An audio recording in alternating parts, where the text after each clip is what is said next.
Okay, and we're back.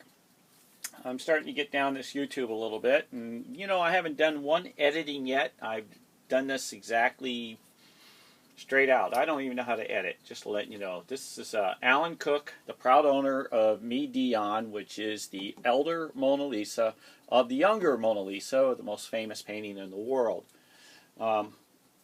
This is actually a Leonardo da Vinci painting.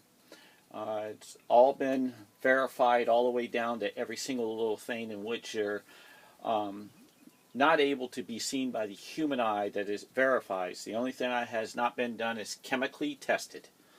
And I don't think it needs to. But, some of these people may think so. I don't think so. I would hate for it to chemically be tested. For the reason is because one little spot about the size of a little circle on a penny that says 1, that little circle would probably have 1,000,000 images. And I would hate to see even something that small destroyed by having it tested or even picked at. I feel sorry that I damaged this little piece, but I've got like 10 bags of trash bags where I had it stored for like 20 years of all the dust and everything, and I may even have those little particular pieces that have all the images. I'm really proud of this painting and art, and it's something. Oh, look at this, something new than which I just seen. Look at the shadowing of the Mona with the arm. If you actually see that, it's a real small image. And if you actually see the long face, and you can actually see the facade like the arm comes down. And anyway, that's another thing I'm going to have to check into. Again, I could do about 1,000,000 YouTubes and come up with very exciting information. Now, let's get down. The image in which I was just pointing to is the Last Supper, which we will be getting to somewhere along the line. I just don't know how to boot up a large YouTube yet, so I'm trying to make them 10 or 15 minutes long. But I want to show you how I've been finding it a little bit easier, even though if I took this and turned it and aimed it any way, in any angles, upside down or whatnot. But let me just show you one of the main ways. I grab this and I lay this up in here and put his cookie mustache right in there. You can see that his finger matches in the hairlines. You can see how her dress flows. Okay, he moves across the room. Don't forget, he moves across the room. Now, in other images that I'm going to be showing you, a little more detailed than this, but that's why she has shiny spots in her face, because of his beautiful doily top looking prince or king style. She has the same dress. She actually, I have images I'm going to show you where she fits exactly in here. And I've also showed you earlier about the hat, where it is in the Mona. But you've got to blow them up. These images are in different areas. This hat was over here on one of my YouTubes. So in other words, there's 1,000,000. He copied her. But let's get back into showing you. You can see the top of her head, how it rolls over here. Okay, and I don't know about this bridge. This bridge really got me going, and I'm really trying to find that bridge in here, and I'm presuming that it may be shifted way over into that wood to be clearer to see. I'm sure it's all kinds of places. See, it's too high. I would have to shift it. But then again, with him, you probably put it everywhere. And another one is, I do believe he carved the heart into the wood. See? And but I don't have a super good image to get out some of the light stuff. For some reason, it's more transparent. But you can see how the shoes has got the dots that I talked about in one of the previous YouTubes. And I also discussed across with this particular item on one of the YouTubes going across. You can actually see the loop. See? You can see the loop of the shadow right here, the loop. And he fades the loop even larger because he can be larger or smaller. But also if you put this up here again, and you put his mustache, this particular bird looking thing comes up a lot. I don't know if it's going to come up on this one, but on a lot of images, for some reason, it does come. And you can see slight outline in there. And also his hair does too, for some reason. But his hair's back in here.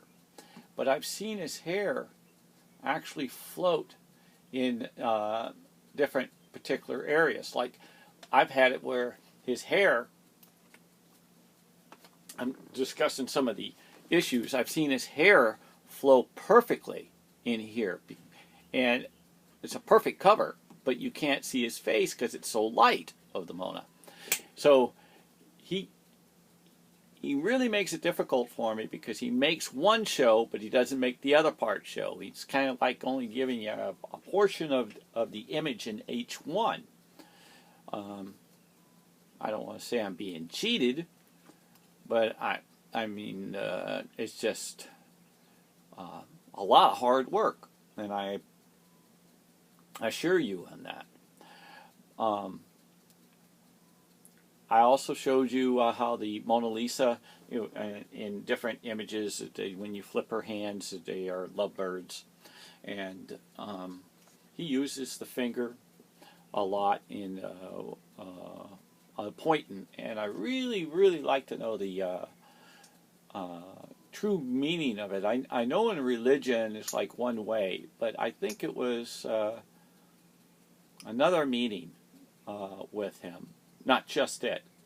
I'm sure there was a meaning in religion of some degree with him, but I don't know if it was some other different purpose.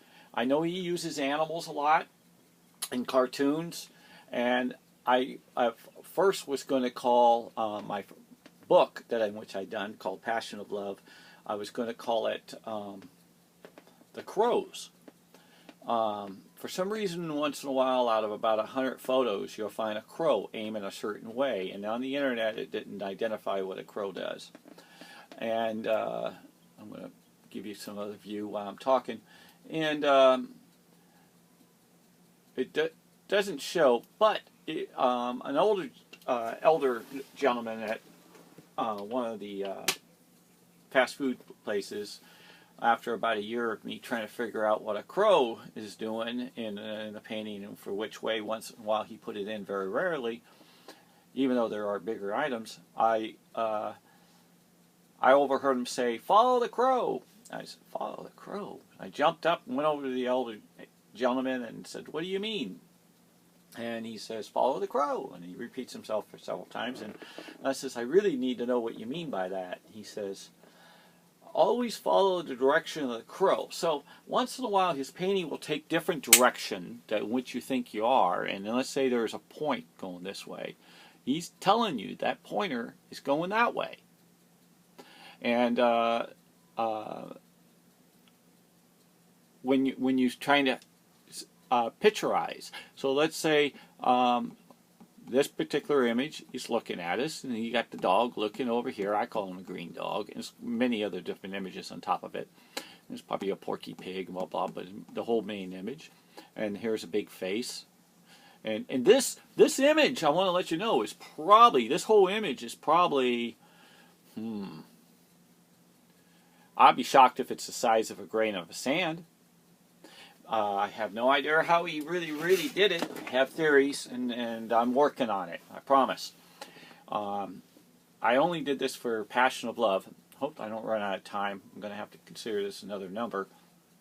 But, so he'd be looking out this way. But if you really open it up, you'll see that he's looking this way too. And if you really open it up, you'll see that he's got one eye aiming the other way. And sometimes he lets you know which way he's looking. See the dots? See the dots? So you can follow his story. And a lot of these floating things up in here is Leonardo himself flying. Okay, I'll give you an example. He's got his own machine. I'm going to pull this. Okay, you ever seen that when they talk about the, I'll put it in my next YouTube, I hope, about the alien, the man looking up and looking at the alien, or the spaceship. These are spaceships or flying machines, and that's actually an individual that's built on top, and that's an individual. And each time you turn it, see, that's a guy with a nose. He's flying this way. There's another guy flying this way. But I guarantee he's flying this way. I guarantee he's flying this way. Every single way. They're floating up in the heavens, and they're enjoying their life, painting and having a blast. Now, it's about time on Earth somebody's having a blast doing a job. And Leonardo da Vinci did his job well. So I better close this out because I know that thing's going to ring to let me know that where I've gone over my time, because I really don't know how to extend a longer YouTube. It's claiming I have an iOS that I need to download. Whoop! Hey, I'm getting pretty good on the time.